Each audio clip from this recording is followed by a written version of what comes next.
கடைசியில் இந்த மத நல்லிணக்கத்தை எப்படி கடைபிடிப்ப இந்த மாதிரி அதெல்லாம் அவர் பேசியிருந்தா கொஞ்சம் நல்லா இருந்திருக்கும். இப்போ ஏன்னா திருப்பரங்குன்ற விஷயத்திலேயே விஜய் வாயை திறக்கல, விஜய் கட்சி சேர்ந்தவங்க வாயை திறக்கல.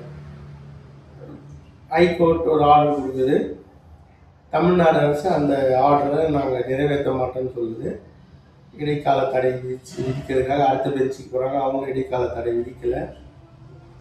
இன்னும் ஹைகோர்ட் சொன்ன இடத்துல தீபம் ஏற்றப்படவில்லை.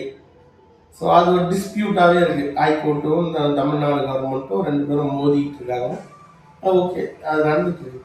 இதில் திமுகவோட ஸ்டாண்டு சொல்லிட்டாங்க, நாங்கள் 150 வருஷமாக என்ன பண்ணுவோமோ அதெல்லாம் பண்ணுவோம், வேறெல்லாம் பண்ண மாட்டோம் அப்படின்னு சொல்லிட்டாங்க. அது ஒன்று. மற்ற விசிக, மதிமுக, காங்கிரஸ் எல்லாருமே வந்துட்டு அவங்களோட ஸ்டாண்டை திமுக என்னமோ அதான் சொல்லிட்டாங்க.